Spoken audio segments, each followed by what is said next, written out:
She was my sister's best friend, but that night, she looked like a question I wasn't supposed to answer. She was in the kitchen, still wearing that old gray sweater she always borrowed when she stayed over. Her hair was up, barely, loose strands curling down the back of her neck. I'd only meant to come downstairs for water, but she turned when I stepped in, and the room suddenly felt smaller than it was. "Couldn't sleep either?" she asked. Her voice was soft, the way it always got after midnight. I nodded and leaned against the fridge. Yeah. Too quiet. That was true. My sister had gone out with her boyfriend, and the silence had stretched thin, making the house feel like it didn't quite belong to either of us. She leaned on the counter, sipping from a chipped mug like it was some kind of ritual. "This place used to be louder. Remember the movie nights?" I remembered.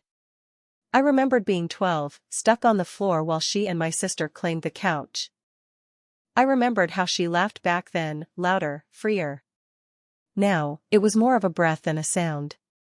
Maybe life had done that to her. Or maybe it was just time. "You still drink tea at night?" I asked. "Helps with the ache," she said, and then gave a half smile. "In the knees. And other places." I didn't know what to say to that, so I just looked at her, really looked. Not the way a kid looks at someone older, someone off limits. But like a man who was realizing too late how long he'd been staring. She caught it. Of course she did. "You're not a boy anymore," she said, almost like it surprised her. "You've grown into your voice." I shrugged, trying not to let that shake me. "You still call me kid." "Old habits," she murmured, and for a moment, her eyes dropped to my hands. She noticed the way I gripped the glass too tightly. I loosened it. The silence after that wasn't awkward, it was loaded. Like we were both aware of something forming in the air between us, and neither of us knew whether to lean in or back away. She placed her mug in the sink, slower than she needed to. I watched her hands, her fingers brushing the rim like she was thinking of something else. Someone else. "I was supposed to sleep in the guest room," she said. "But the sheets are cold." I swallowed. "You can take my room if you want." Her eyes flicked up to meet mine, and there was a pause, a real one. Not polite. Not casual. Just stillness. "You'd give up your bed for me?" she asked. I nodded.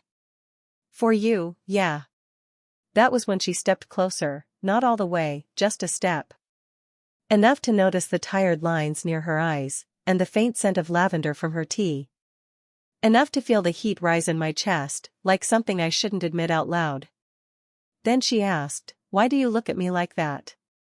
I didn't answer. I couldn't. The silence held too much weight. My throat tightened, not from nerves, from the fear that I'd say the wrong thing and ruin everything. She didn't push.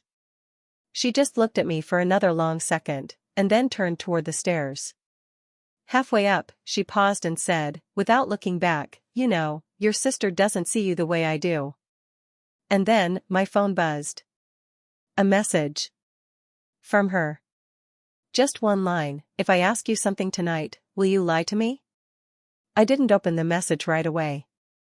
I stared at it for minutes, like it would explain itself if I waited long enough.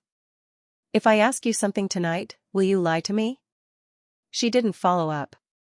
No dots, no typing bubble, no apology for sending it. Just silence. And somehow, that felt louder than anything. I didn't sleep. Just lay there in my own bed, cold sheets pulled tight around me, imagining her upstairs, in my space. On my pillow. Maybe touching the books I'd left on the nightstand. Maybe noticing the photo of the three of us from 10 years ago, me half her size, grinning like a fool. What did she see now? Morning came quietly. She was already in the kitchen again when I walked in, this time wearing her own clothes. She looked like she belonged here, and that alone felt dangerous. I poured coffee. She didn't say anything at first. Just watched me with that expression that made it hard to breathe.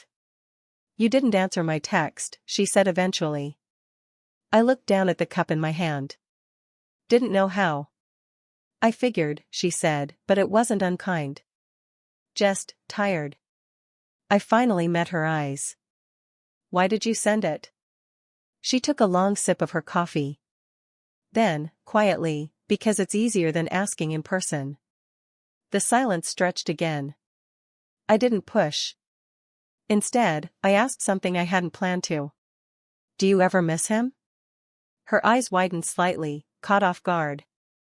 Then they softened. All the time. She didn't have to say his name. I already knew. Her ex-husband. The man who left without giving her a reason, just an empty house and a custody agreement she never needed. I remember being 16, hearing my sister whispering about how she found him with someone younger. Someone closer to my age. The irony didn't feel good. I never told anyone this, she said, her voice barely above a whisper, but sometimes I think I stayed in that marriage longer just so I wouldn't have to start over. That's not weak, I said.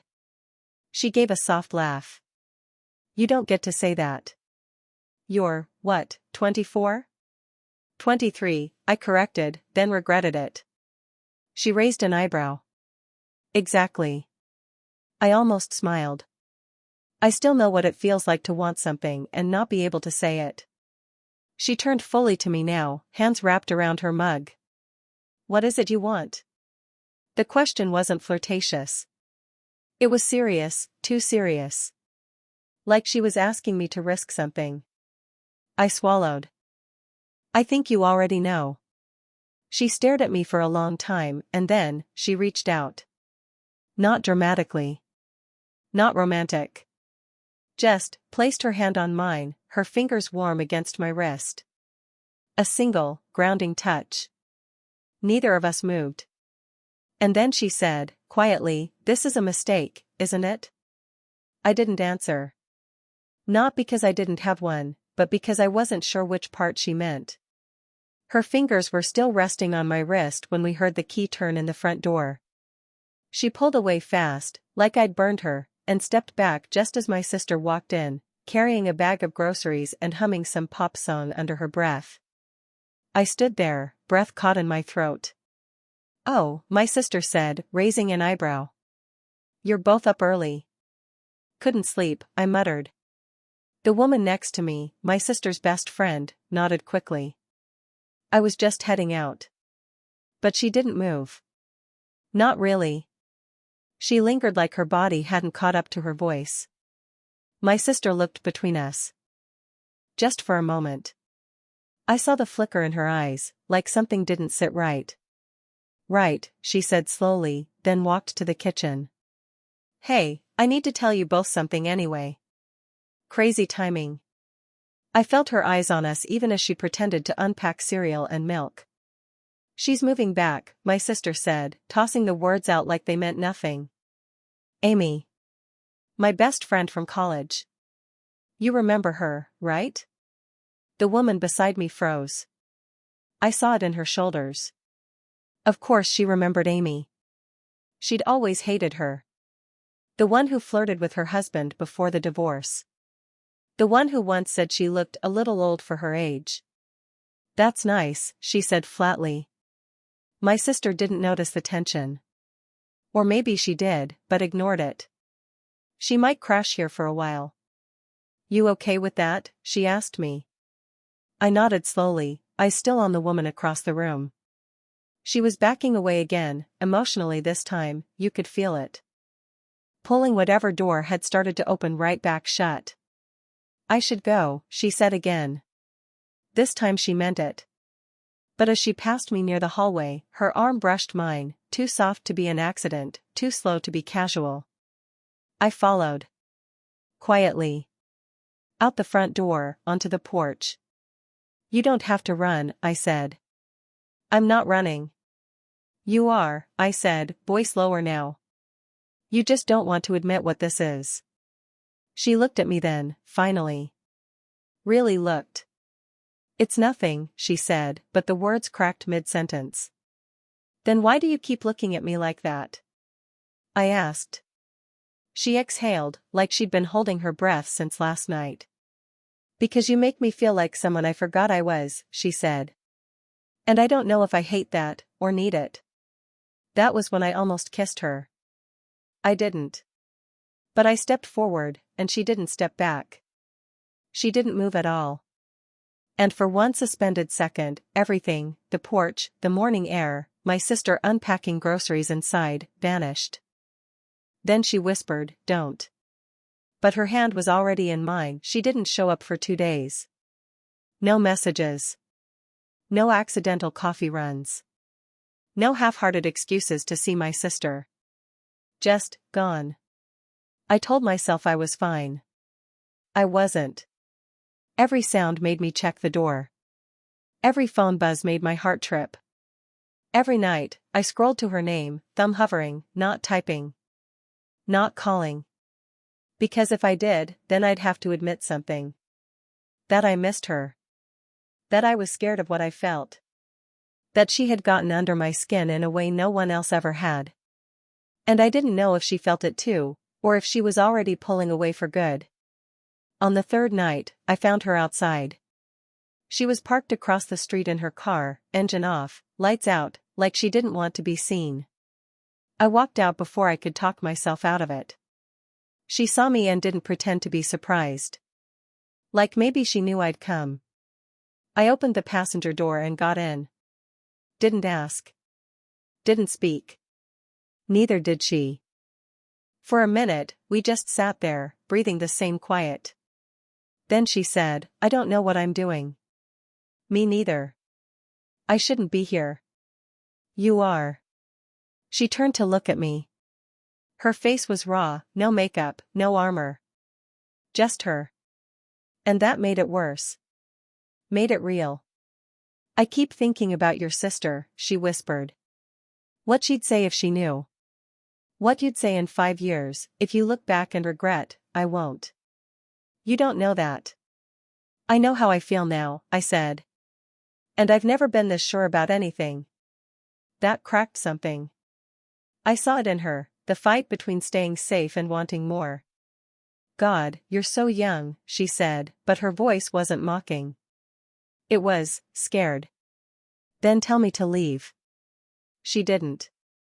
I leaned in, just a little, not touching her yet, but close enough to feel the heat rising between us. She closed her eyes. "You're making this harder." I almost laughed, but it caught in my throat. "You think this is easy for me? You think I don't lie awake wondering if I'm just some midlife crisis fantasy to you?" Her eyes flew open. "You're not." "Then what am I?" She didn't answer. Instead, she reached up and touched my face, lightly, like she was checking if I was real. Then, barely above a whisper, "You're the one thing I can't let myself want." And just as I leaned in, not quite kissing, not quite breathing, her phone rang. Loud. Jarring. She flinched. Looked down. My sister's name lit up the screen.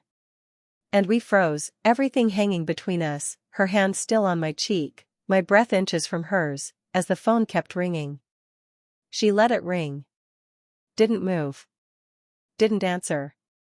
Just sat there with her hand on my cheek, her lips parted like she might still say something. But the moment had already shifted. The phone stopped. The silence that followed was heavier than the call itself. "You should go," she said softly. No, her eyes searched mine. "Please. I'm not just some mistake you get to erase when it scares you." "I'm not trying to erase you." "Then what are you doing?" I said. "You can't show up here, touch me like that, and then shut the door when it gets too real." "I didn't mean to." "Yes, you did," I snapped, then immediately regretted how hard it came out. "You meant it." "Maybe not out loud, but everything in you said yes. And now you're scared and running again." Her face twisted like I'd hit a nerve.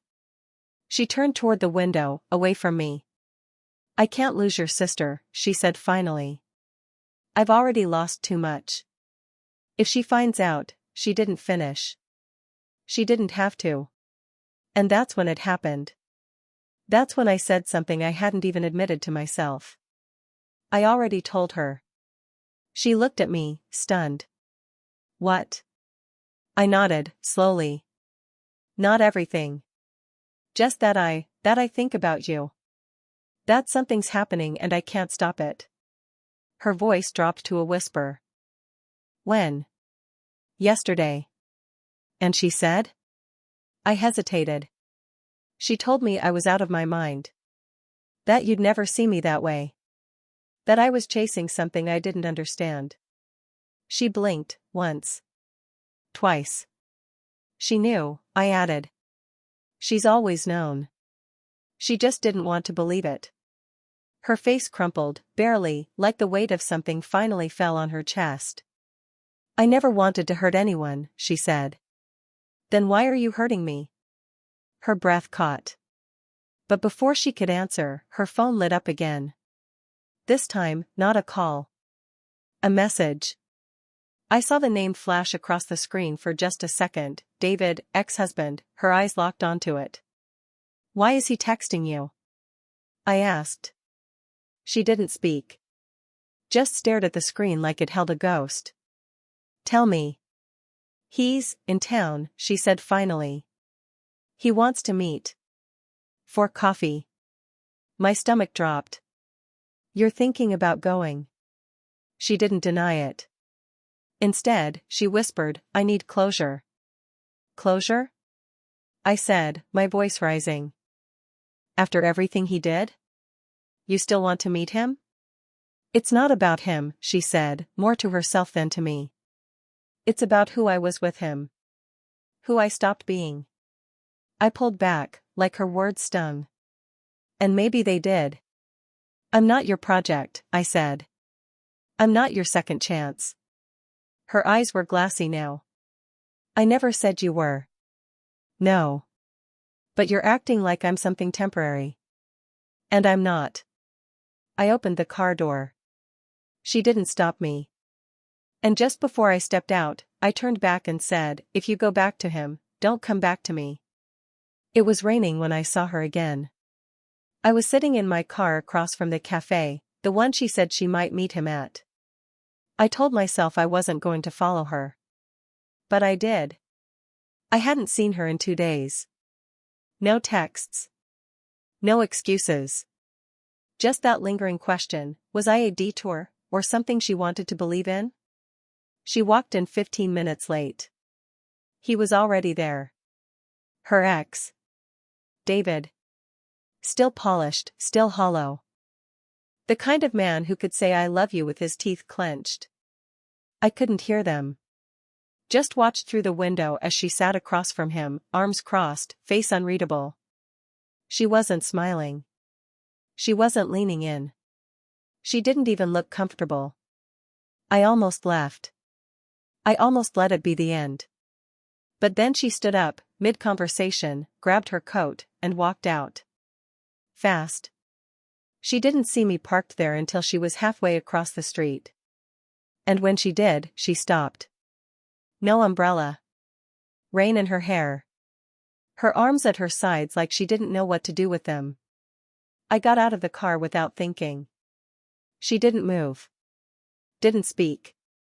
Just stared at me like I'd shown up in a dream she didn't ask for. I thought you chose him, I said quietly. I didn't.